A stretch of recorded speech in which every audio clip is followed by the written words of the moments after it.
Bruxismo, ao contrário do que a gente possa imaginar, não tem nada a ver com bruxa nem com bruxaria. O bruxismo, ele vem da palavra grega briquem, que significa ranger ou apertar os dentes. Então, é uma tradução para o português dessa palavra grega. A frequência e a severidade do bruxismo depende do grau de ansiedade, né, pelo qual o indivíduo está passando. Nós podemos ter, sim, alterações neurológicas que podem trazer sequelas aos dentes.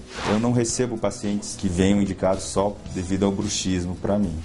Em geral, ele acompanha a depressão, acompanha a ansiedade. O bruxismo ele tem que ser acompanhado pela avaliação psicológica do indivíduo e muitas vezes nós precisamos de um apoio de um psicólogo nessa orientação no controle da ansiedade e tensão. Acomete aproximadamente 15%, né?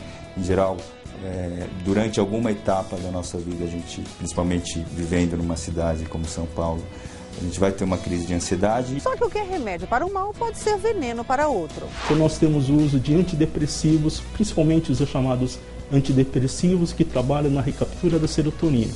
Essas medicações, elas intensificam esse bruxismo durante o sono em alguns indivíduos. A alternativa nesse caso são os medicamentos homeopáticos. A cafeína que nós temos em medicações, ou por exemplo em energéticos, né, que são utilizadas junto com bebidas, elas aumentam muito a intensidade do bruxismo. Da mesma forma, o álcool em excesso, né, o fumo, também cientificamente são comprovados como agentes de aumento dessa atividade parafuncional que é o bruxismo.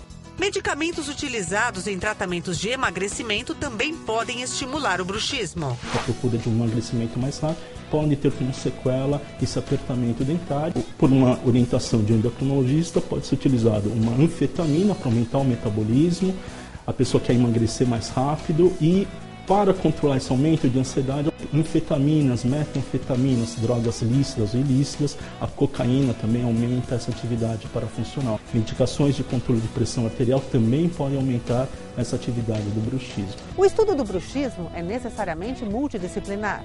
Precisamos das informações da área médica, né, principalmente dos trabalhos de pesquisa na área do sono, precisamos das pesquisas na área odontológica, mas também das pesquisas de área básica, então o estudo da genética. Normalmente, o diagnóstico do bruxismo acaba sendo feito pelo dentista. No bruxismo mais suave, esse bruxismo que pode ser controlado no dia a dia, o exame do dentista ele é suficiente. Um exame visual, né, olhando esse nível de desgaste que pode ocorrer, o nível de alteração gengival, as dores eventualmente musculares ou na articulação que esse paciente apresenta. Agora, quando nós temos um bruxismo mais acentuado, que nós chamamos de mais destrutivo, que compromete de uma forma muito severa os dentes, que leva a problemas muito sérios em cabeça e pescoço no indivíduo, a avaliação junto a um instituto do sono, fazendo uma avaliação desse sono do indivíduo, ele é importante. A alta tecnologia possibilita exames com alta precisão. No entanto, o Brasil ainda não possui esses equipamentos de ponta.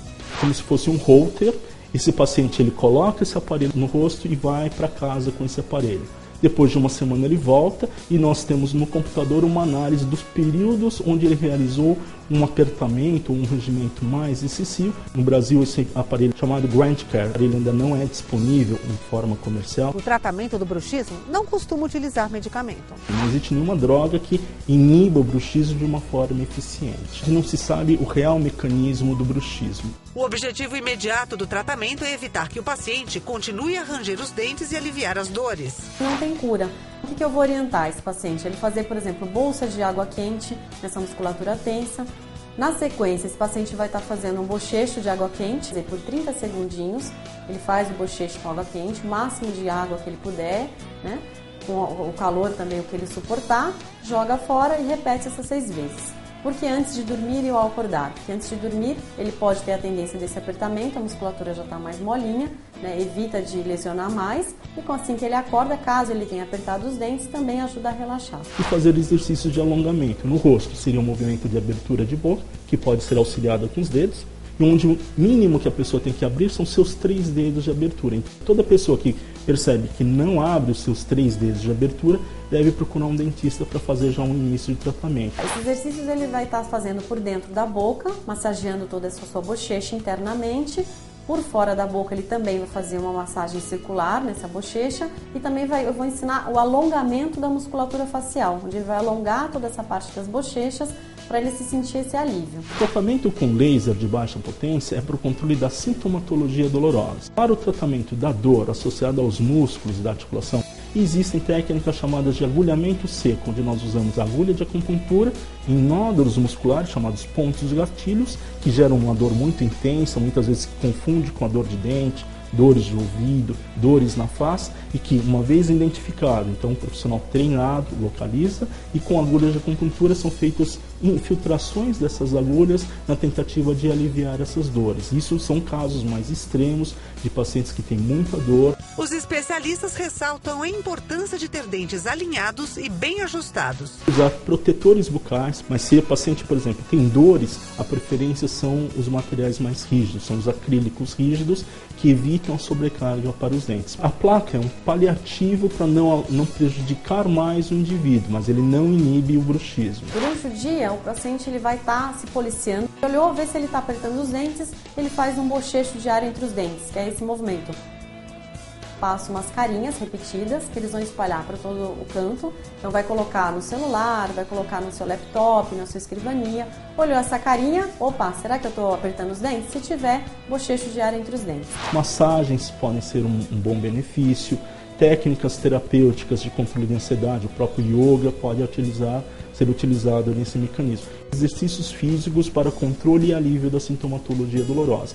É um mecanismo importante para o controle de ansiedade e também para o controle de dor do nosso paciente. O tempo da fisioterapia depende muito da gravidade do problema e da evolução do tratamento. Eu não gosto de colocar números para o paciente. Quando você coloca número para a pessoa, ela fixa naquele número e acha que só com aquilo ela vai melhorar. O uso da placa interocruzal, das placas de acrílico, como os exercícios físicos e fisioterápicos, e também os exercícios de orientação física, as corridas, os exercícios físicos terapêuticos, são importantes para o nosso paciente para uma melhor qualidade de vida.